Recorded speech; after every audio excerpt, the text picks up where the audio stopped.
Olá, começa agora o Jornal Panorama, o seu canal de informação do Poder Legislativo Capixaba.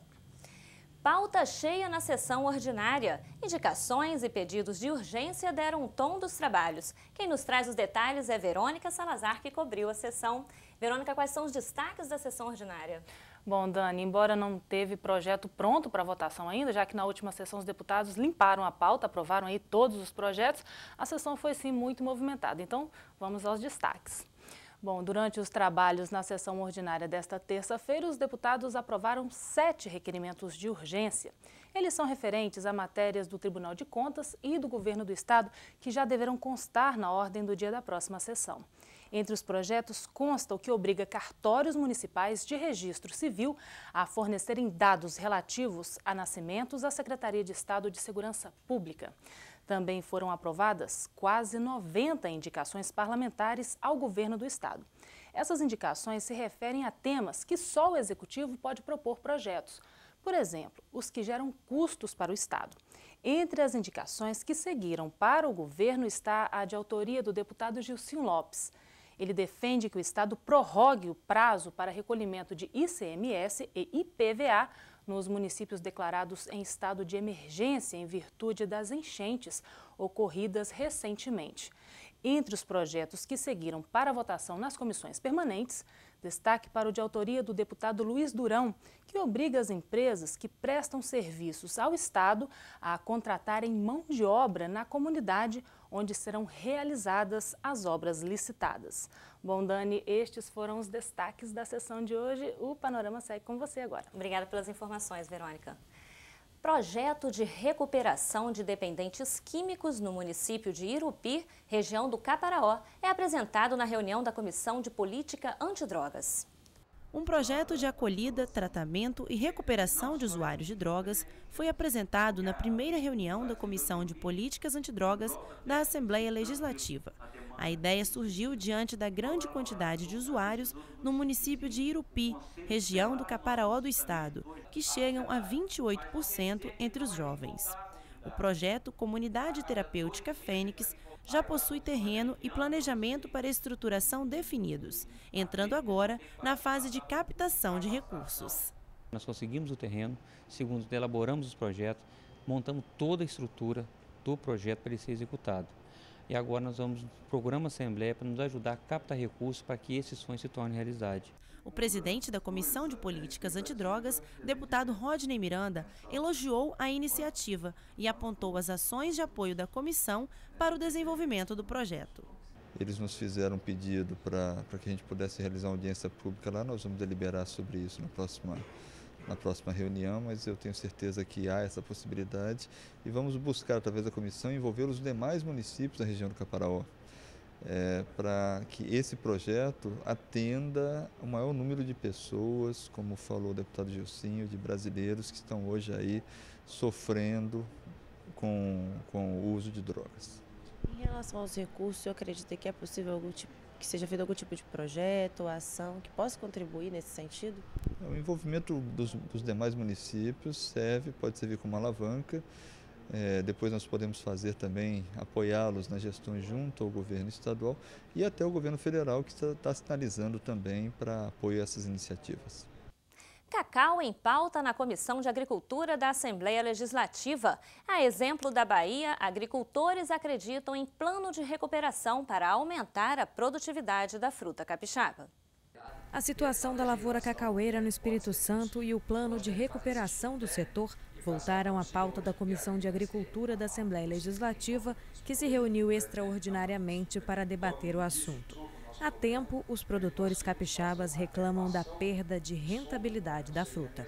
A gente está desenvolvendo um trabalho ao longo desses últimos 2, 3 anos, no sentido de que a gente venha a dar uma melhoria na lavoura do cacau, para que ele venha a produzir mais, para que o nosso agricultor venha a clonar o cacau, para que ele tenha um cacau resistente à vassoura de bruxa, por intermédio disso está produzindo mais cacau, mas a grande finalidade da gente, além da gente estar dando uma condição ao agricultor de ficar lá na roça, o agricultor tem a sua subsistência por intermédio do cacau. É a preocupação da gente da preservação da Mata Atlântica às margens do Rio Doce. Essa é a primordial condição que nós estamos colocando hoje por todo esse trabalho que nós estamos fazendo. A reunião dá continuidade aos trabalhos da Comissão de Acompanhamento do Programa de Recuperação da Lavoura Cacaueira no Espírito Santo. Os membros do grupo de atividades implantado no ano passado foram apresentados à experiência baiana que trabalha a cacauicultura há mais de 2 séculos. Como primordial é a consciência de que o cacauicultor ele é um conservacionista histórico. Porque na Bahia nós aprendemos muita coisa com o labor do cacauicultor, que há 250 anos cuida do cacau num ambiente em consonância com as espécies florestais. E dessa experiência nós tiramos muitos ensinamentos. E nós precisamos garantir que o produtor não perca esse sentimento que ele tem pela floresta, esse sentimento que ele tem pelos recursos ambientais, pela água, pelo clima, pelo solo. Eu acredito que o que houve na Bahia com a legislação foi um aprimoramento. E esse aprimoramento ele está orientado pela legislação federal, pelo nosso Código Florestal e pela nossa Constituição. E que todos os outros estados hão de seguir. O que precisa é fazer com que o que está preconizado nessas leis federais seja adequado às situações dos estados. Principalmente quando você tem uma lavoura, como a cacaueira, que já demonstrou que ela é capaz de conservar ativos ambientais, diferentemente de qualquer outra lavoura que nós conhecemos e que é produzida, por exemplo, a pleno sol e que não fica nenhum sol remanescente de floresta. Então, o que é preciso é que, ao observar a legislação federal, observe a cultura do lugar e a interação homem-natureza para que ela seja mantida de forma harmônica, para que produza e conserve. O presidente da comissão ressaltou a necessidade de mudanças e adequações na legislação estadual para permitir a recuperação das lavouras. Nós temos uma legislação no estado extremamente ruim, no sentido da gente estar fazendo aquilo que a gente pretende fazer, né? Então, foi demonstrado nessa palestra aqui hoje que o primeiro passo que a comissão tem que fazer agora é mudar a legislação que nós temos no estado do Espírito Santo. E esse é o princípio que nós vamos estar tomando agora para que isso venha a acontecer.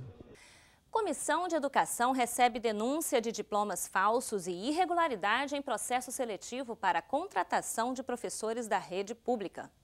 Retomando os trabalhos após período de recesso, a Comissão de Educação da Assembleia Legislativa recebeu uma denúncia contra a venda de diplomas falsos de curso de pós-graduação e injustiças em processo seletivo na contratação de professores da rede pública.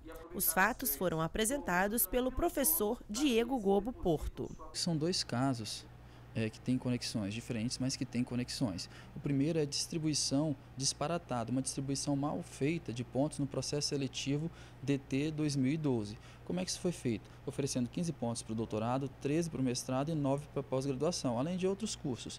Uma pessoa pode apresentar 2 cursos de cada modalidade dessas. Então, uma pessoa que apresente 2 cursos de pós-graduação, que são lato sensu, vai passar a ter 18 pontos, vai ficar acima, vai ter uma pontuação melhor do que aquela pessoa que fez um doutorado ou que fez um mestrado. Isso por si só já constitui uma grande injustiça e fere, eu acho que, o princípio da razoabilidade. Isso não é razoável. Esse é um problema. O outro é que muitas pessoas que apresentaram esses cursos de pós-graduação ou de capacitação apresentaram diplomas falsificados, diplomas comprados. E eu, inclusive, trouxe um diploma aqui de um determinado curso para comprovar aquilo que eu estou falando. Esse é um outro problema. São 2 problemas diferentes, mas que estão interligados. A Comissão de Educação parabenizou a postura e se comprometeu a atuar em favor da investigação e solução da denúncia apresentada. Precisa ser feito um trabalho de investigação. O poder estatal, não somente através da Secretaria de Educação, mas através também da Polícia Civil, que é a Polícia Investigativa, do Ministério Público, fazer um levantamento sobre todas as instituições que qualificam no ensino no nosso estado, principalmente as mais novas que estão aí oferecendo uma facilitação em tempo e em custo para qualificar os nossos professores. Aqueles que estão sendo honestos estão prejudicados. Não podemos mais deixar com que isso aconteça, principalmente na Secretaria Estadual de Educação, mas em prefeituras, até instituições privadas. Não podemos comprar gato por lebre. Não pode se selecionar um profissional que levou tomou a iniciativa de buscar, através de fraude, uma qualificação, e aquele que é honesto tem ficado para trás. Comissão de Meio Ambiente aprova a realização de uma audiência pública para debater os impactos socioambientais em Presidente Kennedy, no extremo sul do estado. Uma mineradora vai ser instalada no município e está preocupando os moradores da região. Nós estamos propondo essa audiência convocados pelos integrantes da Z14, que é a colônia de pescadores lá da região, não só de Presidente Kennedy, pegando inclusive parte do estado do Rio de Janeiro. O que ocorre? No planejamento da cidade, por exemplo, no PDM do município de Presidente Kennedy, não foi considerado, por exemplo, a colônia de pescadores, que já existe de forma artesanal, inclusive pesca lá há muitos anos, né? No planejamento de desenvolvimento por parte da empresa, ainda não está bem claro as condicionantes para aquele empreendimento que é vultuoso, volumoso, importante para a cidade e para o estado do Espírito Santo. Porém, nós temos que colocar na discussão, né, essa cultura já existente na região. E os pescadores estão preocupados, as áreas de alagadiço lá já tinham sido fechadas, algum transitar de barcos e canoas lá já estavam com problemas. Eu estive numa audiência pública lá em Presidente Kennedy, melhor dizendo, numa reunião proposta pela Ferrous. Aconteceu algo estranho naquele dia, que quando eu cheguei ao local, era uma sexta-feira à noite, a referida reunião acabou não acontecendo com os integrantes da empresa, né? Disse que ocorreu um acidente, mas a imprensa local noticiou que não havia ocorrido nenhum acidente. Eu estranhei o fato e, em virtude disso, nós nos organizamos junto à comissão, trazendo as informações, porque nós, de forma alguma, queremos cercear o desenvolvimento do Espírito Santo, mas as condicionantes socioambientais têm que ser discutidas não só conosco na Assembleia Legislativa, mas principalmente na base onde os impactos se darão. Acompanhe agora os destaques da reunião da Comissão de Defesa do Consumidor da Assembleia Legislativa. A primeira reunião de 2012 da Comissão de Defesa do Consumidor da Assembleia Legislativa foi marcada por discussões relacionadas a planos de saúde. A primeira delas foi a aprovação do mérito de um projeto que dispõe sobre o tempo de espera para atendimento dos clientes de planos de saúde. A matéria de autoria do deputado Luiz Durão foi relatada pelo deputado Gilcinho Lopes. O projeto de autoria do deputado Luiz Durão, ele visa dar celeridade no atendimento das consultas dos planos de saúde, porque os planos de saúde hoje estão igual um SUS melhorado. Ou seja, você marca a consulta, você chega antecipadamente, você aguarda 1 a 2 horas para ser atendido. Então, ele está estipulando o prazo para atendimento das pessoas que têm o plano de saúde. A comissão também deliberou sobre a realização de uma audiência pública na próxima semana, que visa apresentar um plano de gestão para o Hospital dos Servidores Públicos do Estado, elaborado pelo Ministério Público Estadual. Nós tivemos a audiência no recesso, onde compareceu vários sócios. Foi uma audiência de trabalho, onde teve os representantes do hospital, os representantes dos sindicatos, junto com o Ministério Público. E essa audiência que nós aprovamos aqui hoje é para a gente mostrar para o hospital e também junto com o Tribunal de Justiça, junto com o Ministério Público, o plano de recuperação para o hospital. Naquela primeira audiência pública, nós vimos que o hospital está faltando gestão. Então, nós vamos na próxima audiência e ver o que nós vamos fazer, porque do jeito que está, não pode ficar, e nós vamos apresentar junto com o Ministério Público o plano de gestão. Direito da mulher. Comissão de Cidadania da Assembleia vai propor que a Comissão Parlamentar Mista de Inquérito do Congresso Nacional venha ao Estado apurar denúncias de omissão do poder público em relação à aplicação de instrumentos legais criados para a proteção das mulheres, como a Lei Maria da Penha. Os deputados estão assustados com os altos índices de violência contra a mulher aqui no Estado. Nós precisamos fazer uma parceria com esta CPI para que, assim que ela for instalada e elaborar o seu calendário de investigação, que ela possa vir ao Espírito Santo. Porque o Espírito Santo, infelizmente, tem o maior índice de homicídio contra as mulheres. Então, eu vou até sugerir que seja o primeiro estado que essa CPMI possa visitar e analisar os nossos casos. Então, é um avanço importante. Eu acredito que a união entre o Legislativo, o Executivo, o Judiciário, o Ministério Público, sociedade civil, nós precisamos diminuir a violência ou acabar a violência contra as mulheres. PEC 29 é a situação do Hospital de João Neiva, em pauta na Comissão de Saúde. Na primeira reunião ordinária de 2012 da Comissão de Saúde da Assembleia Legislativa, presidida pelo deputado Dr. Hércules, os parlamentares do colegiado deliberaram uma audiência pública no município de João Neiva.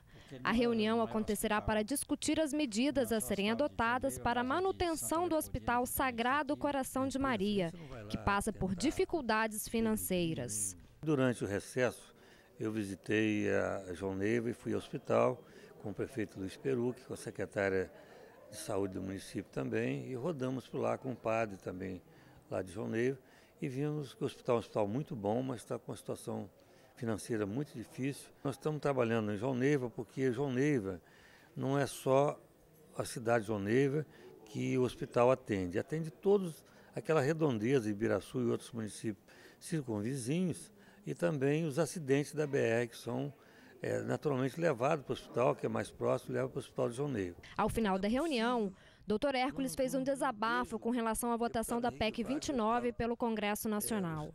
Para o parlamentar, 16 vetos foram apostos que dificultam o financiamento da saúde pública brasileira. Esses vetos, naturalmente, serão mantidos. E o que aconteceu? A PEC 29, que era a nossa esperança de melhorar os recursos para a saúde, não vai melhorar. Fizeram a opção de emendas, a opção de penduricalho, deram mais um nó na população.